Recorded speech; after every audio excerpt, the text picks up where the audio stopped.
Hello students, good afternoon. Myself Smita teacher from citizen school. तो students आज हम पढ़ेंगे हिंदी में lesson number 6 doctor Vikram Sarabhai. Introduction. हमारे जीवन को सुविधापूर्ण बनाने में वैज्ञानिकों का प्रमुख योगदान रहा है। प्रस्तुत इकाई हमें विक्रम साराभाई जैसे अद्भुत व्यक्तित्व से परिचित कराती है, जिन्होंने वैज्ञानिक प्रौद्योगिकी, शिक्षा, उद्योग, वाणिज्य, व्यवसाय, प्रबंध आदि अनेक क्षेत्रों में देश की प्रगति के लिए उल्लेखनीय कार्य किया। उनके जीवन की घटनाओं से प्रेरित होकर अवलोकन, परीक्षण व परिश्रम से वैज्ञानिक दृष्टिकोण विकसित कर हम भी महान वैज्ञानिक बन सकते हैं और मानव जाति की अनुपम सेवा कर सकते हैं। तो स्टूडेंट्स, ये लेसन में डॉक्टर विक्रम साराभाई के कार्यों और उनका परिचय दिया गया है कि उन्होंने कौन कौन से कार्य किए थे जीवन में, तो उनकी बात कही गई है। तो देखते हैं कि स्टूडेंट्स, भारत स्वतंत्र होने के बाद विज्ञान के क्षेत्र में कई वैज्ञानिकों ने महत्वपूर्ण कार्य किया है। ऐसे वैज्ञानिक तो हमारे देश के बहुत सारे थे। इनमें से एक डॉक्टर विक्रम साराभाई थे। प्रस्तुत पाठ में डॉक्टर विक्रम साराभाई के जीवन तथा कार्यों का परिचय दिया गया है। तो स्टूडेंट्स, हम पाठ का एक्सप्लेनेशन देखते हैं। एक ऐसे महान वैज्ञानिक थे जब गुरुदेव रविंद्रनाथ ठाकुर ने भविष्यवाणी की थी कि यह बालक बड़ा होकर यशस्वी, बहुत यशस्वी बनेगा। यशस्वी मीन्स की तेजस्वी बुद्धि वाला। और उस बालक ने उनकी भविष्यवाणी अपने कर्मों से सच साबित कर डाली। कर्म मीन्स की कार्य, जिस तरह हम कैसे कार्य करते हैं कि हमारे जीवन में हम कार्य करके आगे बढ़ते हैं। तो उन्होंने ये जो कार्य है, जो रविंद्रनाथ ठाकुर ने भविष्यवाणी की थी, वह भविष्यवाणी उन्होंने सच साबित कर डाली। कि आप जानते थे वे कौन थे? वे थे हमारे देश के महान वैज्ञानिक डॉक्टर विक्रम साराभाई। डॉक्टर विक्रम साराभाई का जन्म 12 अगस्त सन 1912 को अहमदाबाद में हुआ था। उनका परिवार एक प्रतिष्ठित उद्योगपति परिवार था। प्रतिष्ठित मीन्स की प्रसिद्ध। पिता का नाम अम्बालाल तथा माता का नाम सरला देवी था। विक्रम साराभाई 8 भाई बहन थे। तो वह एक प्रसिद्ध परिवार में उनका जन्म हुआ था। उनके माता का नाम सरला देवी तथा पिता का नाम अम्बालाल था और उनके 8 भाई बहन थे। तो बाल्यकाल से प्रतिभावान, प्रतिभावान मीन्स की तेजस्वी बुद्धि वाला। तो बाल्यकाल से प्रतिभावान डॉक्टर विक्रम साराभाई के बचपन का यह प्रसंग उनके सफलता का हासिल करने के बुलंद इरादे को दर्शाता है। जब वह 5-6 साल के थे तो अपने परिवार के साथ शिमला गए। शिमला में उनके पिता श्री अम्बालाल के नाम ढेरों चिट्ठियाँ आती थी। यह देखकर बालक विक्रम के मन में भी इच्छा हुई। उनके नाम भी खूब सारे पत्र आए। तो जब भी वह छोटे थे तब उनके पिता जो भी कार्य करते थे वह देखकर उनके दिल में भी इंटरेस्ट लगता है और वह खुद भी सोच रहे थे कि मेरे नाम पे भी ढेरों सारी चिट्ठियाँ आए और मैं भी मेरे पिता के तरह मैं जीवन में कार्य करके मैं एक दिन आगे बढ़ूँगा। आगे है नेक्स्ट। इसीलिए कई लिफाफों पर अपना नाम, पता लिखा और डाकघर में डाल दिए। फिर क्या था, उनके नाम पर ढेरों चिट्ठियाँ आने लगी। पिता को देखकर उनके मन में बहुत इंटरेस्ट आया। उन्होंने क्या किया कि लिफाफा, लिफाफा क्या होता है कि जब भी हम कुछ भी भेजने वाले होते हैं तो कवर भेजते हैं, तो उस कवर को हम लिफाफा बोलते हैं। तो उन्होंने ये किया कि लिफाफे पर अपना नाम, एड्रेस लिखकर उन्होंने सब डाल दिया, डाकघर में डाल दिया। और फिर क्या हुआ कि उनके नाम पर भी बहुत ढेर सारी चिट्ठियाँ आने लगती है। पिता ने देखा तो उनके मन में बालक विक्रम के इस काम के पीछे के उद्देश्य को जानने की इच्छा हुई। असलियत मालूम होने पर उन्हें हंसी आई, लेकिन सफलता पाने की इच्छा जानकर अच्छा भी लगा। जब वह 8 साल के थे तो साइकिल पर विभिन्न कलाबाजियाँ करते और लोगों को अचंभित कर देते थे। उन्हें साहसिक कारनामे प्रिय थे। गणित तथा भौतिक के प्रति उन्हें गहरी दिलचस्पी थी। भौतिक भौतिक क्या होता है कि ये एक सब्जेक्ट का नेम है, तो ये सभी सब्जेक्ट में उनको बहुत इंटरेस्ट था। वह इंटरेस्ट से ऐसे सब्जेक्ट में पढ़ाई करते थे। तो इस तरह डॉक्टर विक्रम साराभाई है, बाल्य अवस्था से उनको पढ़ाई में और कोई भी कार्य में बहुत इंटरेस्ट था। उन्होंने मैट्रिक की परीक्षा सन 1934 में पास की। सन 1937 में गुजरात कॉलेज अहमदाबाद से इंटर की पढ़ाई की। सन 1937 में इंग्लैंड चले गए। सन 1940 में कैम्ब्रिज से गणित व भौतिकी में बीएससी की परीक्षा में सफलता प्राप्त की। तत्पश्चात तृतीय विश्व युद्ध के शुरू होते ही विक्रम साराभाई भारत लौट आए।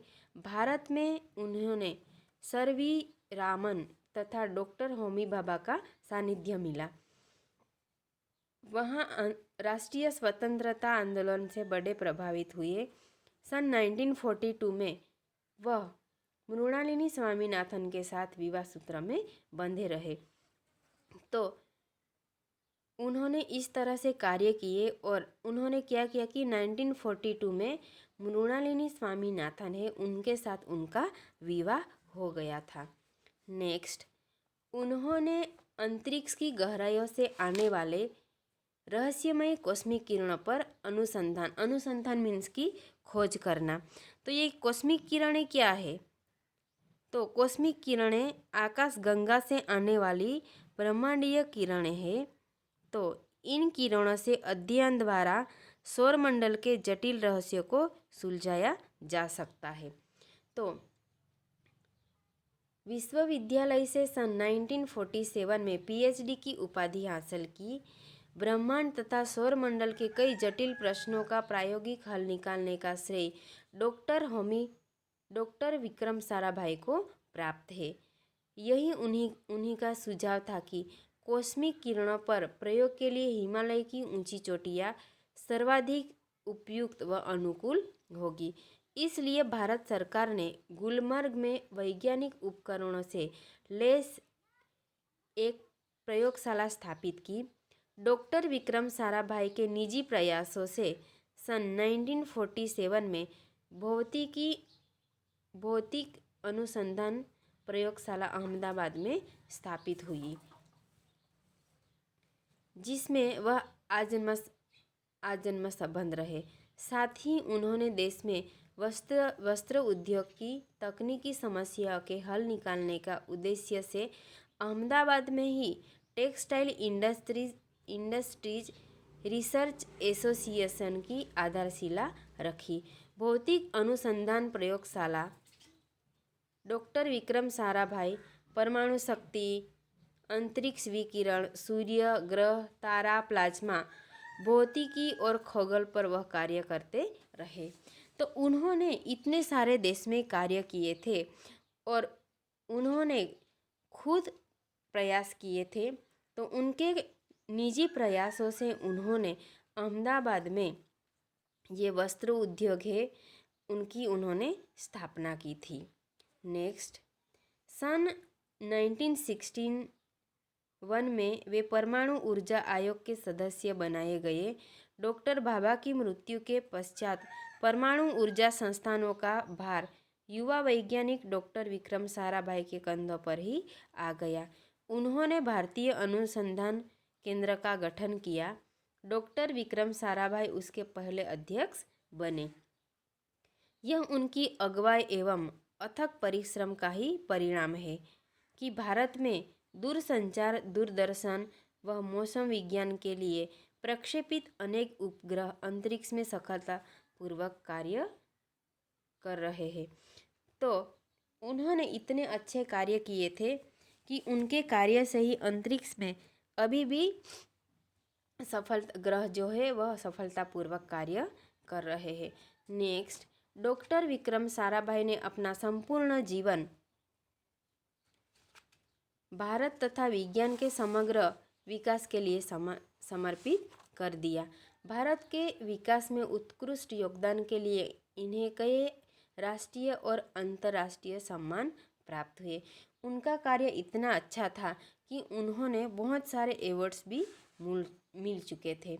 सन 1962 में उन्हें डॉक्टर स्वरूप भटनागर पुरस्कार, सन 1966 में पद्म भूषण, सन 1972 में मरणोत्तर पदवी भूषण जैसे अलंकारों से नवाजा गया। तो ये जो है पद्म भूषण, ये क्या होता है? तो ये जो है कि यह पुरस्कार किस तरह से मिलता है? यह पुरस्कार किसी भी क्षेत्र में उच्च स्तर की उल्लेखनीय सेवा के लिए प्रदान किया जाता है। तो इसमें कैसा हो सकता है कि इसमें सरकारी कर्मचारियों द्वारा की गई सेवाएं भी शामिल हो सकती हैं। तो ऐसा कार्य करने की वजह से ये पुरस्कार हमें मिला जाता है। और पद्म विभूषण, तो ये कौन सा पुरस्कार है? तो यह पुरस्कार किसी भी क्षेत्र में विशिष्ट और उल्लेखनीय सेवा के लिए प्रदान किया जाता है। इसमें सरकारी कर्मचारियों द्वारा की गई सेवाएं भी शामिल हो सकती है। तो ऐसे कार्य डॉक्टर विक्रम साराभाई ने किया था, इसीलिए ऐसे पुरस्कार देकर उनको सम्मान किया था। अभी देखते हैं कि डॉक्टर विक्रम साराभाई सन 1966 में international council of scientific union के सदस्य रहे। सन 1968 में संयुक्त राष्ट्र संघ में यूनेस्को के विज्ञान विभाग के अध्यक्ष बने। उन्हें इंडियन जियोलॉजिकल यूनियन का प्रमुख बनाया गया। उन्होंने इतने अच्छे कार्य किए थे कि 1966 में international council of scientific union, ये एक संस्था का नेम है, तो उन्होंने सदस्य बनाया गया। बाद में 1968 में संयुक्त राष्ट्र संघ में यूनेस्को के विज्ञान विभाग के अध्यक्ष बनाए गए। डॉक्टर विक्रम साराभाई सन 1970 में वियना शांति अंतर्राष्ट्रीय अणुमंच के 14वीं परिषद के प्रमुख बने। 1971 में संयुक्त राष्ट्र संघ परिषद के उपाध्यक्ष व बाद में विज्ञान विभाग के अध्यक्ष बनाए गए। वह केवल उच्च कोटि के वैज्ञानिक ही नहीं थे, बल्कि व्यस्तताओं के बावजूद कला, शिक्षा, समाज के लिए पर्याप्त समय निकालते थे। उन्हीं के प्रयासों से अहमदाबाद में लोक विज्ञान केंद्र एवं नेहरू विकास संस्थान की स्थापना हुई। यहाँ वह जन सामान्य की विज्ञान के प्रति रुचि जागृत करने के लिए कार्य करते रहे। तो उन्होंने यही कार्य ही नहीं किया था, पर लोगों के लिए भी वह टाइम निकालते थे। तो उन्होंने अहमदाबाद में लोक विज्ञान केंद्र एवं नेहरू विकास संस्था की स्थापना की थी। वह 21 दिसंबर सन 1971 की काली तारीख थी। डॉक्टर विक्रम साराभाई को त्रिवेंद्रम लाचिंग स्टेशन थुम्बा में निरीक्षण के लिए भेजा गया था। वहाँ वह एक होटल में ठहरे हुए थे। यहीं हृदय की गति रुकने से उनकी मृत्यु हो गई। उनके निधन से विज्ञान में नित नए आयामों के जोड़ने वाला एक जीवन चक्र सदा के लिए रुक गया। ऐसी महान प्रतिभा को सत सत नमन। तो क्या हुआ कि डॉक्टर विक्रम साराभाई ने हमारे जीवन में इतने अच्छे कार्य किए थे। बाद में 21 दिसंबर को एक बुरी तारीख थी, तब डॉक्टर विक्रम साराभाई त्रिवेंद्रम के लाचिंग स्टेशन थुम्बा में कार्य निरीक्षण के लिए उनको भेजा गया था। वहाँ पे वह एक होटल में ठहरे थे। वहाँ पे हृदय की गति रुक जाने की वजह से उनकी मृत्यु हो जाती है। तो ऐसे महान प्रतिभा को हम सत सत नमन करते हैं। तो उनके कार्य से हम भी हमारे जीवन में ये सीख सकते हैं कि हम भी हमारे जीवन में ऐसे कठिन परिश्रम कार्य करके हम हमारे जीवन में भी आगे बढ़े। तो स्टूडेंट्स, यहाँ पे पाठ का जो एक्सप्लेनेशन है वह ख़त्म हो जाता है। Thank you.